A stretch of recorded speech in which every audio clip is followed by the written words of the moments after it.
Welcome to Choice Classic Radio, where we bring to you the greatest old-time radio shows.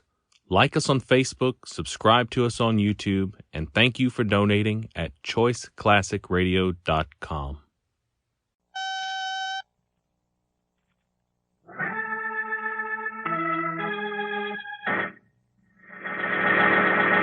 From New York City, the makers of Clipper Craft Clothes for Men and more than 1,200 leading retail stores from coast to coast presents Sir Arthur Conan Doyle's immortal character, the world's most famous detective, Sherlock Holmes, starring John Stanley.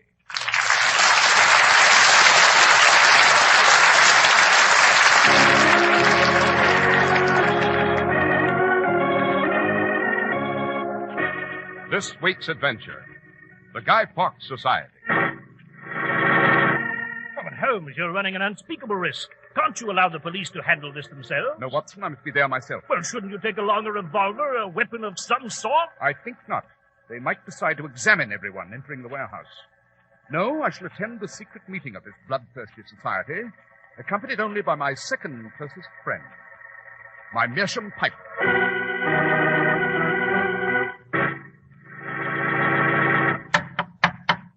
We're at the door of Dr. John Watson's study, and we're about to hear another of his adventures with the fabulous Sherlock Holmes. Oh, good evening, Mr. Harris. Good evening, Dr. Watson. Have you assembled all the facts for the memoir you're currently writing, Dr. Watson? Yes, Mr. Harris. It's the adventure of the Guy Fawkes Society. Guy Fawkes? You mean the arch-conspirator of 17th century England? The very same.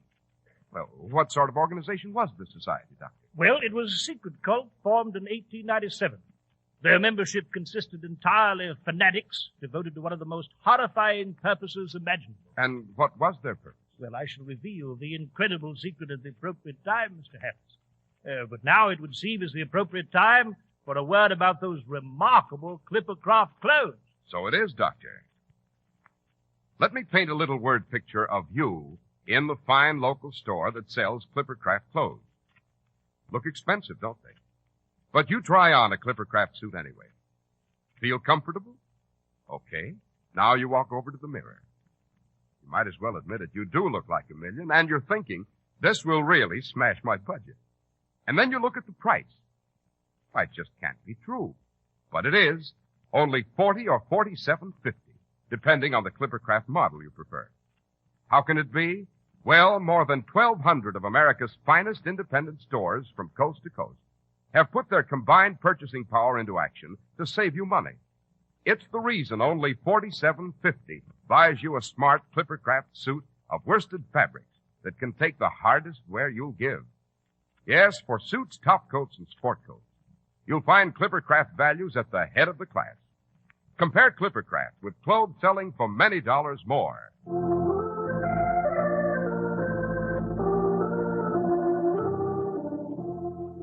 And now, Dr. Watson, what was the Guy Fawkes Society? Well, Mr. Harris, it was the beginning of November 1897. Holmes and I were returning to 221 B. Baker Street after a late dinner. We were enveloped in an unprecedented yellow fog. We were groping our way up the stairs toward our flat. Have you the key, Watson? Yes, here we are. If I can find the lock, Oh, confound it, there's something on the floor here. Kicked it with my foot. Well, I'll see if I can budge it out of the way. Holmes, it feels like a body. Match, Watson. Yeah, right. Good heavens, Holmes, it's a man. His throat's been cut. Will you look at this pool of blood? Light that lamp, Watson. Yes, certainly. Yes. His throat's been slit from ear to ear. Look, Holmes, on the wall. There's handwriting. Someone's evidently dipped his finger in the dead man's blood and scrawled a message. As it says, Guy Fawkes lives. Guy Fawkes lives? Now, what sort of diabolical nonsense is that?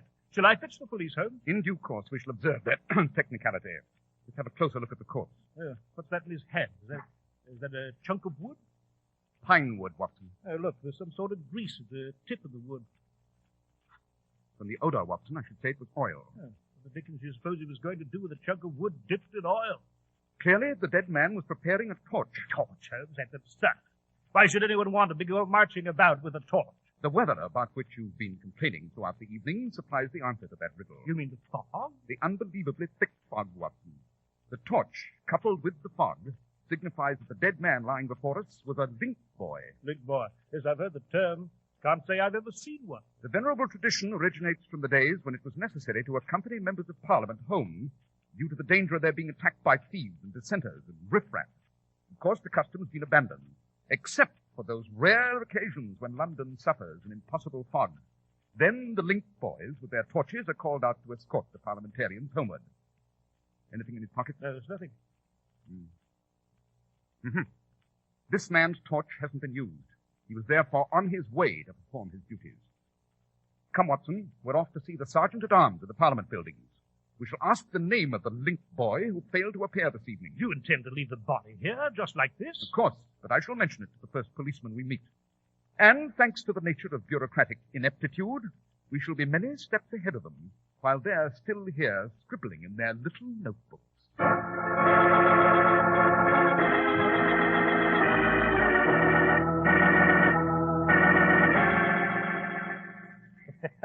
We certainly had the Sergeant-at-Arms and Parliament baffled, asking all those questions about the link boy without ever telling him what it was all about, eh?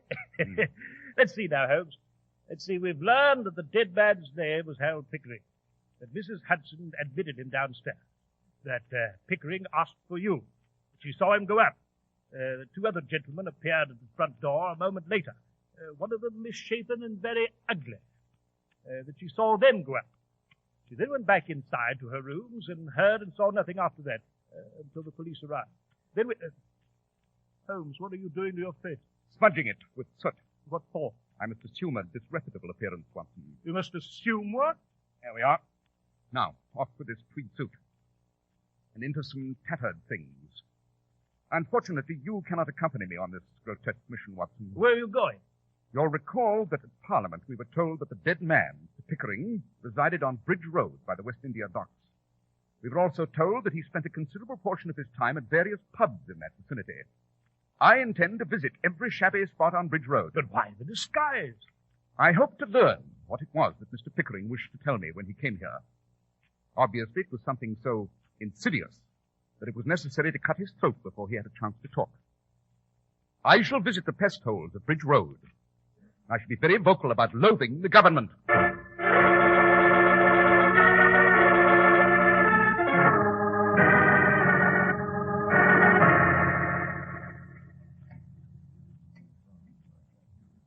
You were never in here before, were you? That's quite right. Do you mind if I sit down with you? You look kind of lonesome. I like to make friends with everybody who comes in. Do you like this place? Very much. It's the best around this part of London. Have you tried the other places? Yes, this is my fourth tavern tonight. My name's Maud. Maud Peters.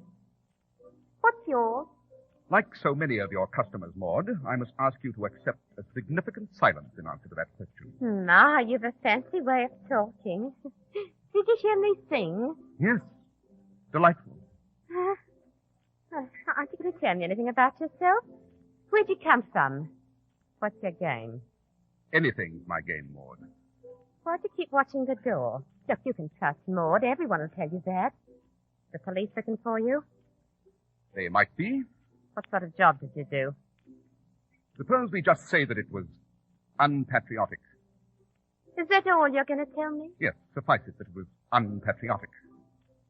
I have very little use for our current government. I'm one of those who feels that England, once master of the planet, is collapsing of its own weight. Ah, you sound just like him. Like who? A friend of mine. He always talks that way. He'd like you. You talk like you've got brains. You'd be helpful. Helpful? To whom? For what purpose? Did you say anything's your game? I did. Would murder be your game? If it were worth the candle? I don't mean just taking care of some blokes in a dark alleyway with a pocket knife. We can find plenty around here to do that for a few pounds or a few drinks. I'm talking about murder in a much bigger way. I mean killing a few hundred people, maybe 1,000. You have the stomach for that? If there's sufficient to be gained, I'm your man. Oh, there's more than money in it. Is there? Much, much more. It's a wonderful scheme. And there's a wonderful man running it. You and he did it all fine. Why don't you introduce me to the gentleman? Maybe I will. He wants all the help he can find. Yes, you come along with me. It's just a minute's walk from here, close by the dock. It's a basement under an empty warehouse. It's his headquarters. Who's Maud? He's the leader of the Guy Fawkes Society.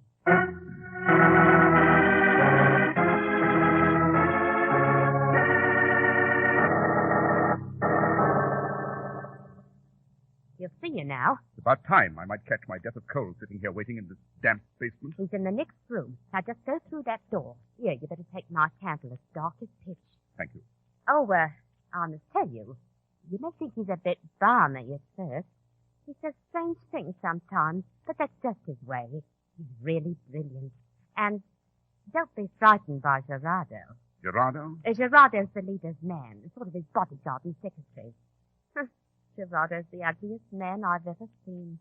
Most of his face was burnt off in that fire. Oh, but he won't hurt you. I'll wait out here. Go on through that door. Very well.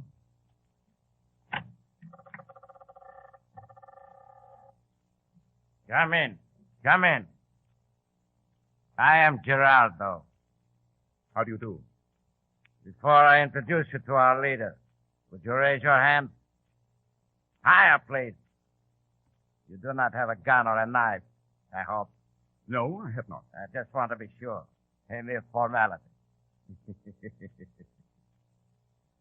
I have the honor to introduce our leader. Sit down. Get out, Gerardo. But, Mr. Get out! Yes, sir. Maud tells me that you wish to join our ranks. Possibly. I don't know anything about you. I could be rather verbose about you, though. You, sir? You're extremely nervous, vain, and have spent a great deal of time outside of England. To be more specific, in a tropical country. How do you know? Those pencils on your desk, chewed almost to the point of uselessness. The restless way you pace up and down before me. The nervousness is inescapable. As for your vanity, you're squinting your eyes in order to have a better view of me, a characteristic of nearsightedness. You require spectacles, but do not wear them. You've spent a sizable portion of your life in tropical countries because your teeth have a distinctive corrosion caused by endless munching upon sugar cane. Good. Very good. Maybe Maud was right about it. I have need of men with their wits about them. Ours is a great task. It's a bloody and dangerous task. But the rewards will be well worth the sacrifice. What is the task, Mr. Stewart? What I shall say may sound fantastic, but the truth is often very shocking. My name is Douglas Stewart. My genealogy may be traced to the Stuarts who once ruled my England. Really? You don't seem to believe it. Well, It's the truth, it's the truth, it's the truth. I can prove that I am the rightful ruler of the British Empire. I've been cheated of my birthright. Have you? They plotted against me. The impostors who sit now upon my throne, they plotted against me. When I went to them, when I made my claim, they accused me of being insane. They're nothing but animals wallowing in the sigh of their wealth and privilege. They must be exterminated. They held me prisoner. Oh? Where, Mr. Stewart? On what charge? They held me prisoner in a hospital for a year, a hospital for the mentally ill. When were you released? I was not released. They would have kept me there until I died. They tortured me. I escaped. Now I'm free, and I shall strike back. What is your plan, Mr. I'm Stewart? not well. They made me sick in that hospital. They injected me with drugs. I'm not well. But I need men of strength to surround me. What is your plan, Mr. Stewart? Those who have marched with me will share my inevitable triumph. Marched with you where? When? We are known as the Guy Fawkes Society. Can you imagine why? Quite evident. Guy Fawkes, a deserter, was smuggled back into England by a group of conspirators in 1605. Yes. They plotted to overthrow James II and his government. Overthrow him. They planned to do this by concealing a huge store of gunpowder beneath both houses of Parliament. Yes. They intended to blow up both houses and stage a coup d'etat. Their plan was exposed. And on November the 4th of 1605, they were captured and imprisoned. I dare say that you have revived the Guy Fawkes plan. Yes, I have. Guy Fawkes is just 48 hours away.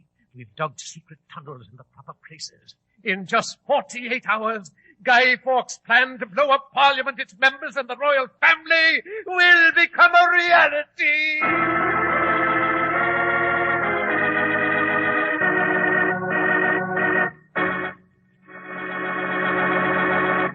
Well, Dr. Watson, Mr. Holmes has uncovered a breathtaking scheme. Yes, he certainly has, Mr. Harris. And you've provided me with just the word I've been seeking. Well, what word is that? Breathtaking is the word for Clippercraft clothes, subject on which you're well qualified to speak, sir. Won't you? Thank you, Dr. Watson. Men who used to spend small fortunes on their clothes are now wearing expensive-looking Clippercraft suits, because Clippercraft gives them all the handsome looks and long, dependable wear they demand without digging deep into their savings. Why, they pay only $40 and $47.50 for Clippercraft suits you'd swear cost twice as much. Really fine fabrics and top-notch tailoring are unheard of at prices as low as Clippercraft. Then, what's the trick? Well, what do you suppose happens when more than 1,200 of this country's finest independent stores from coast to coast, stores you can trust, concentrate their huge buying power? You're absolutely right. Their combined purchasing power drastically cuts the cost of manufacturing and distribution. Doesn't take an adding machine to figure out how Clippercraft's unique operation saves you money, or why Clippercraft suits are such terrific values at only $40 and $47.50. That's why men who know insist on Clippercraft clothes. So be sure to visit the Clippercraft store in your city. These leading stores in the metropolitan area are proud to add their names to Clippercraft in your suits, top coats, and sport jackets. In Manhattan, Saks 34th, Broadway at 34th. John Wanamaker Men's Stores, Broadway at 8th and 67 Liberty Street. In Brooklyn, Abraham and Strauss. In Newark, New Jersey, Boulevard Men's Shop, Kresge Newark. And in Jamaica, the B&B Clothes Shop, 16408 Jamaica Avenue.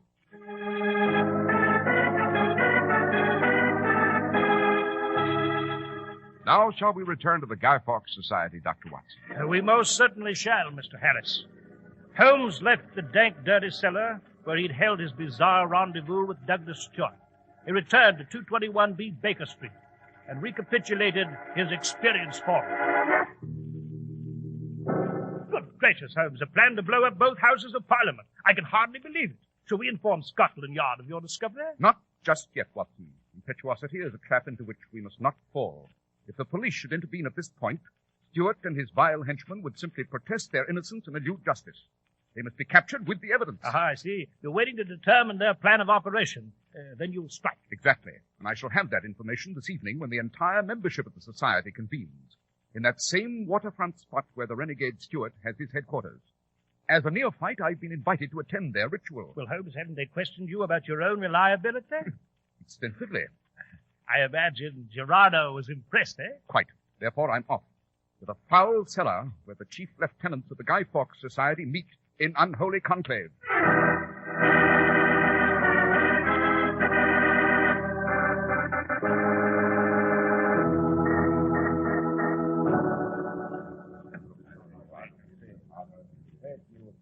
I see you've joined us. I'm glad. Are you, Maud? Douglas told me that he's pleased you've joined us. I appreciate the accolade. Douglas tells me everything. He does? Yes, we sit by the river talking. He tells me about what he'll give me when he's in the palace. A maid of my own, perfumes from France. He must be very fond of you. Fond as he can be of anyone, I guess. He thinks about his plans, mostly. Sometimes he doesn't see me for weeks. Oh, here's Gerardo. Wine, Maud. Thank you, Gerardo. Some for you, too. Ah, Burgundy. Pomard. We do not drink until the leader enters. Then he will propose the toast. There he is. Silence! The leader speaks. Everyone, rise. We raise our glasses in praise. In praise! To Guy Fawkes! Guy Fawkes! To his fearless crew, to Robert Catesby! Catesby! John Wright! Right! Thomas Winter! Winter! Quiet! Now, I want each of you to pay close attention.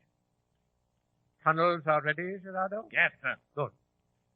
For those of you who are new, my most trusted men have dug tunnels beneath the streets. Where are the tunnels, Mr. Stewart? We worked down from the back of the tea room on Parliament Square, Mrs. Ward's tea shop. The tunnels cut across the corner of Parliament Square and point directly to the House of Lords and the House of Commons. And what do you plan to use to destroy the houses? Dynamite! Tomorrow night, we shall celebrate Guy Fawkes' part along with the rest of England. While they burn Fawkes in effigy in the streets, we shall set off the dynamite!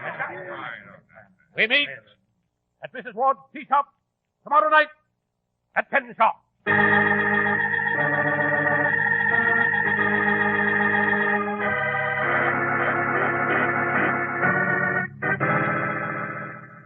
Do you understand exactly what you're to do, Watson? Yes, exactly, Holmes. I shall tell the story to the Assistant Commissioner of Police. I'm to request that he send a special squad. You'd like them to hide around the corner from the tea shop, eh? Precisely. And you must try desperately to convince him that his constables are to be armed. I realize it's an extraordinary demand, but perhaps he'll sense the danger. Oh, by Jove, Holmes, he may not believe the story at all. He may not do a blessed thing. Oh, we must risk it. Remember, Stewart's asked me to meet him at the warehouse. He, Gerardo, and I will then proceed to the tea shop. There we'll meet the others.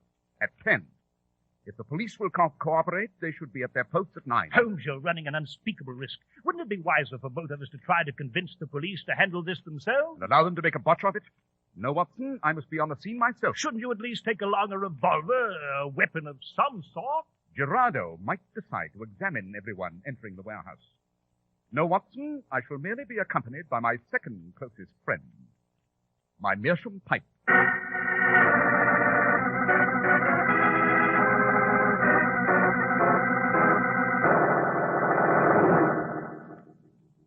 Good evening, Mr. Stewart. Maud. Hello. Gerardo. Is everything in readiness? Yes, yes. I have a carriage waiting outside this warehouse. We will be driven to the tube. Excellent, Mr. Stewart. You may distribute the weapons, Gerardo. Maud, you will wait here in the warehouse. When it is over, I shall send you. All right, Daddy. You have my revolver, Gerardo? Here it is. Give it to me.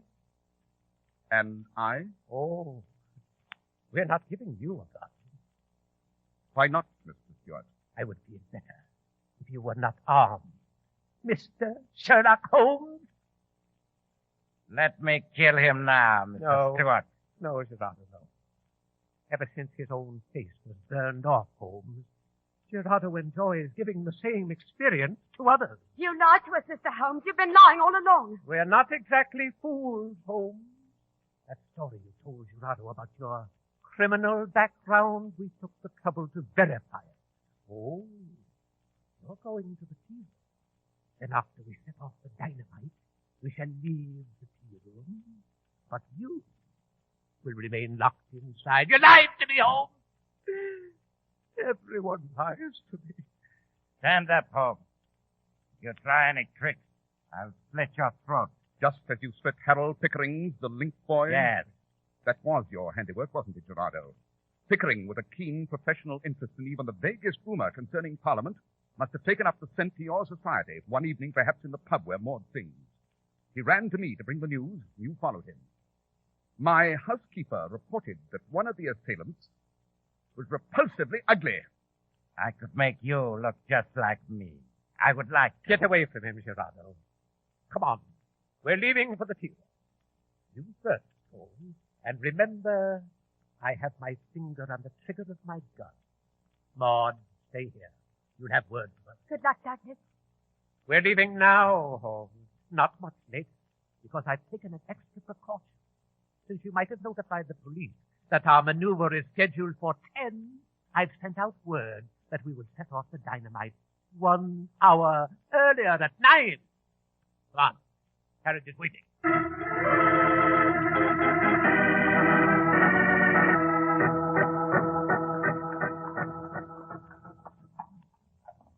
The tea room is just around the corner, Mr. Stewart. You told Mrs. Ward to lock up earlier this evening, Gerardo? Yes. Well, Holmes, so you finally met someone who is your mental superior. Don't move. My gun is just a few inches from your head. Gerardo and I have a very good view of you from this back seat. Oh, I had no evil intentions in moving, Mr. Stewart. I merely intended to light my pipe. It's gone out. Do you mind? Go on. Most considerate of you. Here's the tea room. Step out, Holmes. Very well. Walk to the door of the tea room. That's it. Wait. I want to have a look here on the street. See anyone? No. All quiet. Now, Sherlock, some of the men must be here by now.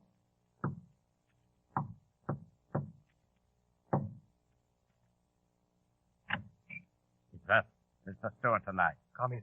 We're all in the back of the shop. Walk in, Holmes. Certainly. Close the door, Gerardo. Don't lock it. We'll have to run out once we set the fuse. Yes. Let's all go to the back.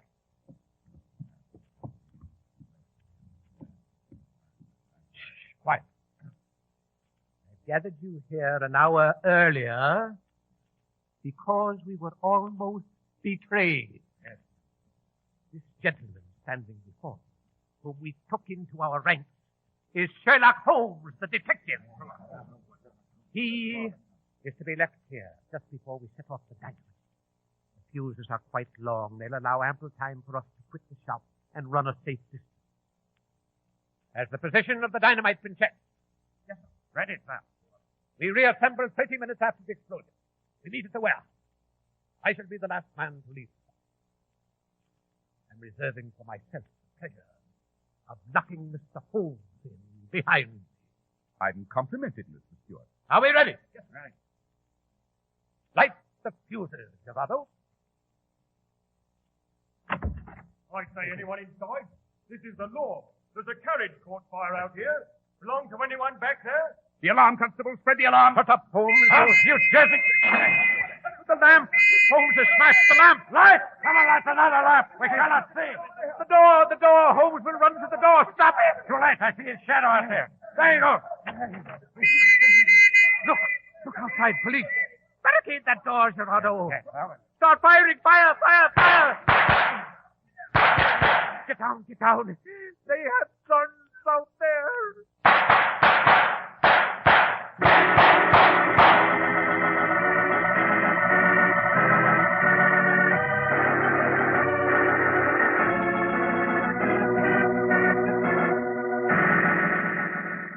Well, Holmes, I never thought you'd leave that tea shop alive. Oh, I did, Watson. Oh, it's a magnificent job you've done.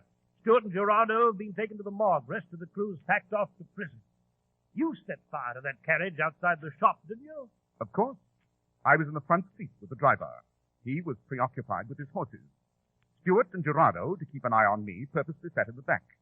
They could see most of me, but it was comparatively easy to drop a bit of hot ash from my pipe onto the upholstery. I knew that within a minute or two the carriage would catch fire. It would attract your attention, watching from the corner with the raiding party, or that of the constable on the beat. He poked his head in, sure enough. I shall never cease admiring your quick-wittedness, Holmes. Neither shall I, my dear Watson. Neither shall I.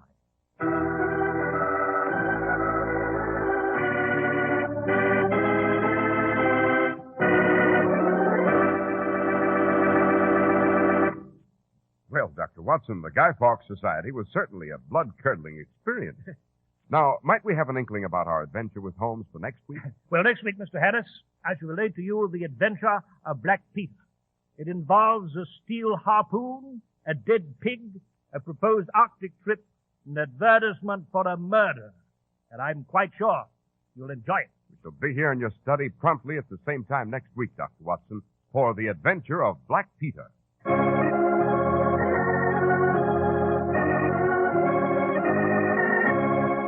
The makers of Clippercraft clothes and more than 1,200 stores from coast to coast have brought you another in the new series of broadcasts featuring the world's most famous detective, Sherlock Holmes. Our stories are based upon the character Sherlock Holmes, created by Sir Arthur Conan Doyle, and the program is produced and directed by Basil Loughrane. Sherlock Holmes is played by John Stanley, Dr. Watson by George Spelman. This week's story was written by Howard Merrill with special music by Albert Berman. If you don't know your Clippercraft dealer, write Clippercraft, 200 Fifth Avenue, New York City. Be sure to listen next week to Sherlock Holmes in The Adventure of Black Peter.